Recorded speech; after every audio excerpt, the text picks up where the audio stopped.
भारत जितना बड़ा देश था, जितने रिसोर्सेज भारत के पास थे, ये हालात कभी नहीं होते। ध्यान नहीं दिया गया युवाओं पे, ध्यान नहीं दिया गया किसानों पे। बाप एक ऐसी चीज है जो खुद की जिंदगी से बेहतर चाहता है बच्चे की जिंदगी। चेयरमैन साहब का क्या, कोई जवाब ढंग का उनके पास हो तो देकर दिखाएं। चेयरमैन है कि इन्विजिलेटर है? 45,000 रुपए में हम आपको एग्जैक्ट पेपर दे देंगे। सरकारी नौकरियां होती किस लिए हैं? तो वो सोचता है कि चलिए कुछ साल मेहनत कर लेता हूं, एक उम्मीद से सरकारी नौकरी की तैयारी में आता है तो पता चलता है यहाँ अलग तरीके का शोषण है, टॉर्चर है, नियोजित तरीके से सपनों को कुचल दिया जा रहा है कि बस एडुकेटेड जिसके अंदर फिट हो सके। भाई उसको सेंटर का दर्जा किसने दिया जिसके पास पावर बैकअप नहीं था? रोज आकर चेयरमैन साहब नोटिस जारी कर रहे हैं। दुख लगता है कि जिन लोगों को आपने इतना बड़ा बना दिया, जिनके पास आपके लिए 10 लाख रुपए नहीं है खर्च करने के, कि जो भी बच्चों की मदद करेगा उनके लिए स्वर्णिम वीडियो बनाई जाएगी स्पेशली। एक नोटिस में ये कहते हैं सेंटर 207 है, एक नोटिस में ये कहते हैं सेंटर 227 है, यानी 33 सेंटर आपने बाद में कैंसिल किए। स्टूडेंट को सेंटर से धक्के मार के किस तरीके से बाहर निकाला जा रहा है। ना वक्त नमस्कार का है, ना वक्त स्वागत का है, और मैं ये वीडियो भी बनाना नहीं चाहता, बट मैं देख रहा हूं कि सोशल मीडिया पे तमाम तरीके की बातें, तमाम तरीके की शंका, तमाम तरीके के डर विद्यार्थियों के मन में है कि क्या होगा आखिर, क्या सब शांत हो गया है, हर तरफ खामोशी है। मैं ये चाहता हूं, आप हमेशा से मुझे जानते हैं कि मेरा मकसद कभी ये नहीं है कि मैं चर्चा में हूं। मेरा मकसद सूरत को बदलना है, और मेरी ये खामोशी देखना किस कदर चीत्कार मचाएगी आगे आने वाले वक्त में। आप हैरान रह जाएंगे जान करके कि मैं उस वक्त में क्या कर रहा था। मगर मैंने आज फिर भी ये सोचा कि अगर आप यही चाहते हैं कि मैं वीडियो बना करके आप सबके दर्द को बयां करूं तो ठीक है, मुझे अच्छा लगेगा आपके लिए ये करना भी।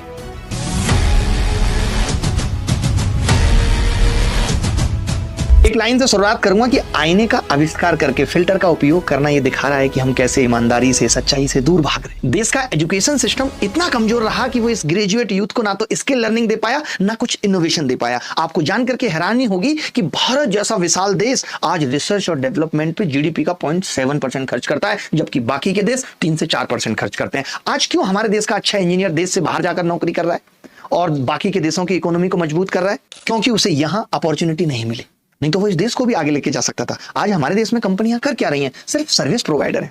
आपने कभी सोचा कि हम क्यों माइक्रोसॉफ्ट जैसा कुछ नहीं बना पाए? आपने कभी सोचा कि हम क्यों टेस्ला जैसा कुछ नहीं बना पाए? आपने कभी सोचा कि हम क्यों एनवीडिया ग्राफिक्स जैसा कुछ नहीं बना पाए? आज हमारा देश दूसरे देशों के प्रोडक्ट पे डिपेंडेंट है। क्या ये अडानी अंबानी मिलकर के आप बता सकते हैं कि कोई ऐसा प्रोडक्ट बनाए होंगे जिससे बाकी के देशों पे भी डिपेंडेंसी हो? कल मैं अपने एक मित्र से बात कर रहा था, जर्मन में रहता है, ध्रुव लाठी नहीं है, पहले बता देता हूं। उससे मेरी जब इस टॉपिक पे बात हो रही थी तो वो कह रहा था कि जो जर्मन में नाले हैं और नाले के ऊपर जो ढक्कन है, उस ढक्कन पे जब मैं मेड इन इंडिया देखता हूं पैदल चलते हुए तो मुझे खराब लगता है। वो वहां जॉब करता है। क्या हम मेड इन इंडिया क्यों किसी बड़ी चीज पे नहीं लिखवा पाए यार? और आज हमारे रेल मंत्री मेड इन इंडिया एप्पल बोल बोल के चिल्ला रहे हैं। कोई प्रोडक्ट जब मेड इन इंडिया बनता है तो वो सस्ता हो जाता है।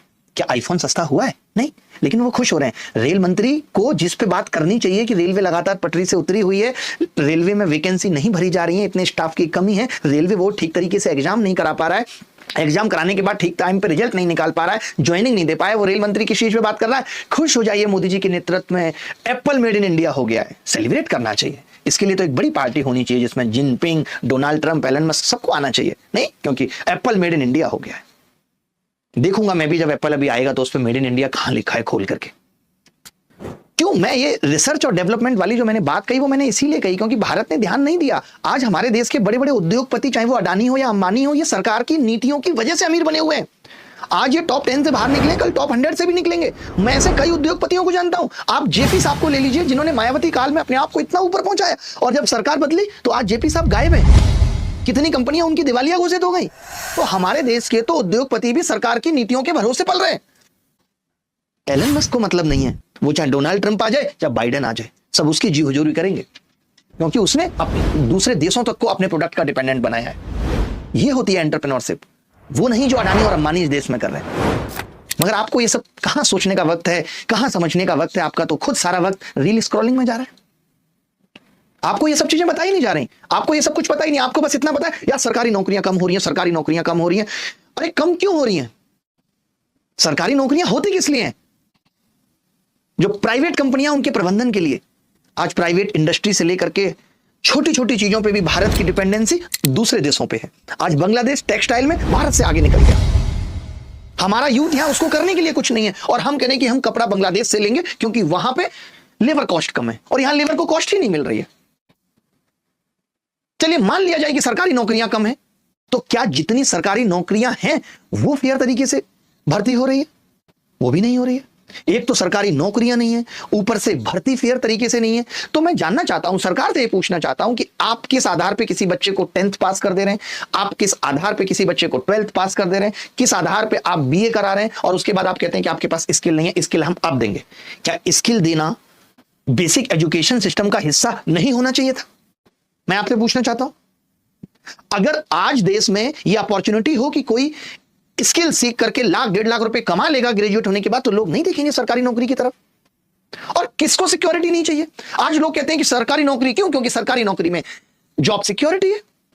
भाई आप एक बात बताइए, आप किसी बंदे को कहें कि आप 10 साल मेरे यहां काम करो, उसके बाद मैं आपको निकाल के फेंक दूंगा, तो कोई आपके यहां 10 साल काम क्यों करेगा? एक बार अगर कोई सांसद बन जाता है, एक बार कोई अगर एमएलए बन जाता है, तो उसकी परमानेंट पेंशन चलती है। उसकी सिक्योरिटी पे बात नहीं होगी। उसको सिक्योरिटी चाहिए। एक नेता जो हर एंगल से अपने 5 साल में इतना कमा लेता है, उसको सिक्योरिटी चाहिए, बट देश के युवा को सिक्योरिटी नहीं चाहिए। अग्निवीर 4 साल में बाहर कर देंगे, कॉन्ट्रैक्ट बेस पे नौकरियां लेके आएंगे।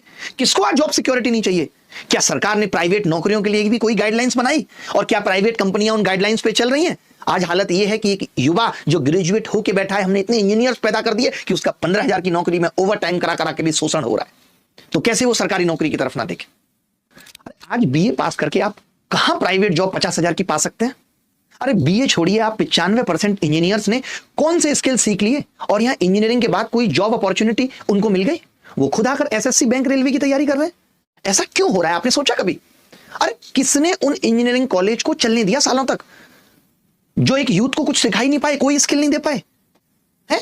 सिर्फ उन्होंने 8 से 10 लाख रुपए वसूल के आपको एक डिग्री दे दी है, जिसका इस्तेमाल बस इतना है कि आप एसएससी का फॉर्म भरने में कह सकते हैं कि हम भी ग्रेजुएट हैं। 15,000 की जॉब नहीं मिल पा रही है। तो ये सरकार की जिम्मेदारियां नहीं थी? आज जिस तरीके से सीबीएसई बोर्ड है जो स्कूलों को एफिलिएट करता है कि स्कूलों में क्या पढ़ाया जाएगा, किस स्तर का पढ़ाया जाएगा, पेपर कैसा होगा, तो क्या इन इंजीनियरिंग कॉलेजों को उस तरीके से कंट्रोल किया गया जिन्होंने इतने इंजीनियर प्रोड्यूस कर दिए? तो ये सब जिम्मेदारियां सरकार की थी। आप मुझसे ये कह सकते हो कि आप सरकार सरकार कहते हो, मैं क्यों ना कहूं। आज से 12 साल पहले भी एम्स के बाहर उतनी लंबी लाइन लगा करती थी जितनी आज लगती है, बल्कि इनफैक्ट ज्यादा लगती है। दूर दराज से लोग रात के 3-3 बजे, 4-4 बजे एम्स के बाहर लेटे हुए कि हमारा नंबर आएगा। आपने देखे वो हालात? एक दिल्ली जैसी जगह जो देश की राजधानी है, वहां पे हम हेल्थ इंफ्रास्ट्रक्चर को इतना नहीं बढ़ा पाए कि बाहर से आकर के भी लोग इलाज करें। एक देश का बेसिक नींव होती है हेल्थ और एजुकेशन। एजुकेशन पॉलिसी सालों से वही चली जा रही है, कोई अपडेशन नहीं, उसके अंदर कोई स्किल लर्निंग नहीं, उसके अंदर कोई इनोवेशन नहीं। और हेल्थ का हाल आपको पता है कि आज अगर किसी के घर में कोई बड़ी बीमारी हो जाए तो लोग क्राउड फंडिंग करने लगते हैं। हमारे देश में इलाज ठीक से नहीं मिल पाता। एम्स में चाहे तो पता नहीं कितने महीनों बाद नंबर आएगा, जब तक तो प्राण पखेरु हो जाएंगे तब नंबर आएगा। और प्राइवेट में चला जाए तो लोग सब तक नहीं देते कि पहले बिल पे करोगे तब आपको आपके बाप की लाश मिलेगी। इससे ज्यादा दुखद और क्या हो सकता है? और ये आजादी का अमृत काल चल रहा है। अमृत काल की स्थितियां अगर ये है तो विषकाल की स्थितियां क्या होंगी वो आगे आने वाले वक्त में आप देखेंगे।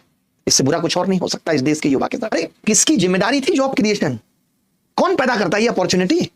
क्या आज का यूथ एक सरकारी नौकरी की तरफ देख रहा है क्योंकि उसके पास करने को कुछ नहीं है, तो वो सोचता है कि चलिए कुछ साल मेहनत कर लेता हूं। एक उम्मीद से सरकारी नौकरी की तैयारी में आता है तो पता चलता है कि यहां अलग तरीके का शोषण है, टॉर्चर है, नियोजित तरीके से सपनों को कुचल दिया जा रहा है, प्लान्ड वे में एकदम। कैसे बच्चों के भविष्य से खेला जा रहा है। ये आपने देखा होगा कि एसएससी जैसे एग्जाम जो कि इतने सारे लोगों का भविष्य जिस पे निर्भर होता है, 3 करोड़ से ज्यादा लोग एक साल में एग्जाम देते हैं, उसका टेंडर प्रोसेस को मैनिपुलेट करके एडुकेटी को एग्जाम कराने का ठेका दिया गया। एक वेंडर को इतनी बड़ी जिम्मेदारी देना जहां करोड़ों लोगों का भविष्य उस पर निर्भर करेगा और उसमें से सेलेक्ट होकर जो लोग जाएंगे उस पर देश का भविष्य निर्भर करेगा। आपने नीतीश राजपूत की वीडियो में देखा होगा कि कैसे नियम बदले गए, कैसे टेंडर की शर्तें ढीली की गई और एक छोटी सी कंपनी एडुकेटी को मौका दिया गया। वो कंपनी जो पहले अयोग्य जिसको बताया जाता था, अचानक उसको योग्य बना दिया गया।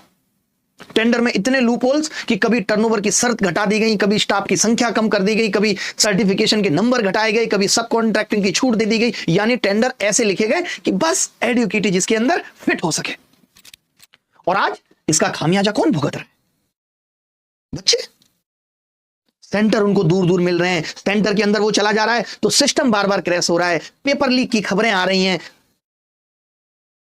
कहीं देर से एग्जाम शुरू हो रहा है और बस चेयरमैन साहब आकर के री एग्जाम हो जाएगा। चिंता की बात नहीं है, री एग्जाम हो जाएगा। लेकिन मैं एक बात पूछना चाहता हूं, कि क्या री एग्जाम से मेहनत का समय लौट कर आ जाएगा? माँ बाप की उम्मीदें, किराए का पैसा, महीनों की तैयारी क्या दोबारा मिल जाएगी? सवाल यह नहीं है कि एसएससी की परीक्षा कौन करा रहा है, टीसीएस कराए या एडुकेटी। सवाल यह है कि कब तक बच्चों का भविष्य टेंडर के हिसाब से तय होगा, कब तक बच्चों के सपने भ्रष्ट सिस्टम के हाथों बंधे रहेंगे। आपने देखा कि एसएससी फेज 13 हो या एसएससी स्टेनो में, जहां इतनी बड़ी बड़ी गड़बड़ियां साफ दिखी थी, उसके बाद फिर ये सीजीएल 2025 में सेम वही हाल। ये दिखाता है कि चाहे सरकार हो या आयोग हो, उसको आपसे कोई खास मतलब नहीं है। अभी भी हजारों की संख्या में बच्चे हैं जिनके एसएससी फेज 13 का एक एग्जाम तो हो गया था, 12th बेस, ग्रेजुएट लेवल नहीं हुआ। बार बार एसएससी को लेटर लिख रहे हैं, उस बच्चे का री एग्जाम नहीं हुआ। तो री एग्जाम ऐसा नहीं है कि री एग्जाम बहुत अच्छे तरीके से हो रहा है या एकदम फेयर हो जा रहा है सब कुछ री एग्जाम होने के बाद, उसमें भी बहुत सारी खामियां हैं। आज ऐसा लगता है कि एग्जाम कराना बस एक फॉर्मेलिटी है इनके लिए।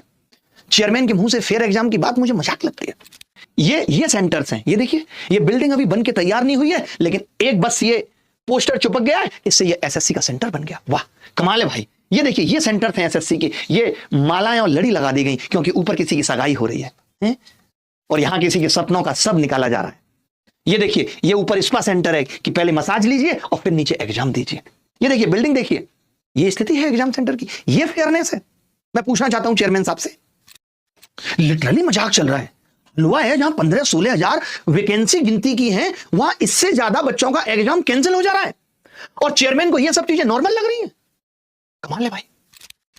एसएससी जो एक इतना बड़ा एग्जाम कराने की जिम्मेदारी रखता हो, वहां पे सोचिए आप छोटे मोटे लोकल बिल्डिंग्स में सेंटर खोल दे रहे हो।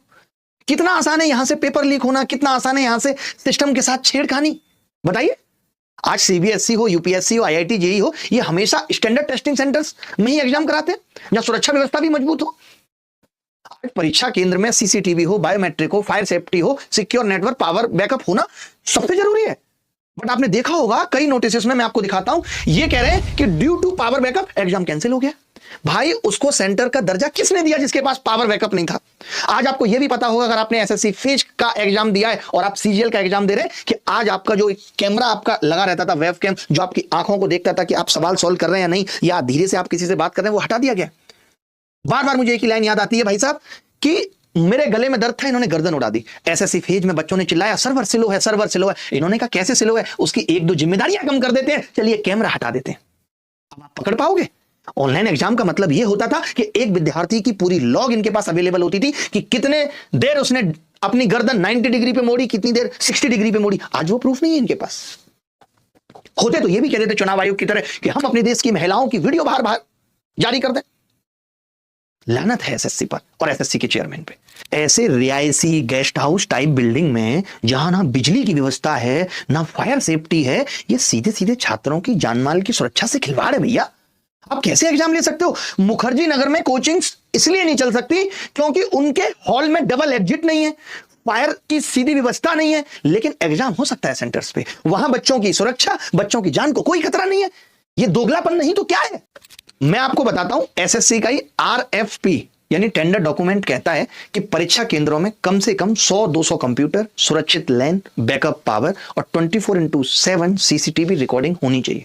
जबकि ये लोग, आपने देखा होगा एक दो सेंटर्स पे ये आपको प्रूफ देंगे जहां पे ये कहते हैं कि अच्छा एग्जाम शुरू हुआ है, ठीक है, शुरू होने के 5 मिनट बाद सीसीटीवी ऑन कर देना। सीसीटीवी का तो मतलब ही होता है 24/7। अब मैंने सोचा कि देखता हूं ये आरएफपी डॉक्यूमेंट क्या है। तो जब आरएफपी डॉक्यूमेंट मैंने देखा जहां पे लिखा हुआ था कि क्या क्या फंक्शनल रिक्वायरमेंट्स हैं, 21वें पेज पे मैं गया तो पता चला 21वां पेज ही नहीं है डॉक्यूमेंट में। मैंने दूसरे टेंडर का आरएफपी डॉक्यूमेंट देखा, वो तो सबका सेम होना चाहिए, तो पता चला कि उसको नॉन डिस्क्लोजर बता दिया गया है। एसएससी ये बता ही नहीं रहा कि सेंटर्स के पैरामीटर्स क्या होने चाहिए, वो आपको ऑनलाइन मिलेगा ही नहीं। और एसएससी डीओपीटी के अंतर्गत आता है और डीओपीटी खुद कहता है कि भैया भर्ती परीक्षाओं में सिक्योर एनवायरनमेंट जरूरी है। ऐसे छोटे ऑफिस, गेस्ट हाउस में एग्जाम नहीं हो सकता। ये पूरी तरीके से इस कॉन्ट्रैक्ट का उल्लंघन है, लीगली भी ब्रीच है। आपने देखा होगा कि किस तरीके से लास्ट टाइम पे सिटी चेंज हो जाना, गुड़गांव से रोहिणी हो जाना, धनबाद से बोकारो हो जाना, ये छात्रों के अधिकारों का हनन है भैया। जहां छात्र दूर दराज से आते हैं, कई बार हजारों रुपए खर्च करके, और जब वो ऐसी जगह पहुंचते हैं तो पता चलता है एग्जाम पोस्टपोन हो गया। मेरी पॉलिटी की समझ कहती है कि आर्टिकल 14, आर्टिकल 21 का उल्लंघन है। अरे सुप्रीम कोर्ट ने कितनी बार कहा है कि भैया भर्ती प्रक्रिया में पारदर्शिता और निष्पक्षता संवैधानिक अधिकार है, संविधान ही अधिकार देता है। यानी हर जगह संविधान के साथ छेड़ा जा रहा है। राइट टू इक्वलिटी कानून के सामने सब बराबर है, हर नागरिक को इक्वल प्रोटेक्शन ऑफ लॉ मिलना चाहिए, ये सभी युवाओं का इक्वल राइट है। अगर कुछ छात्रों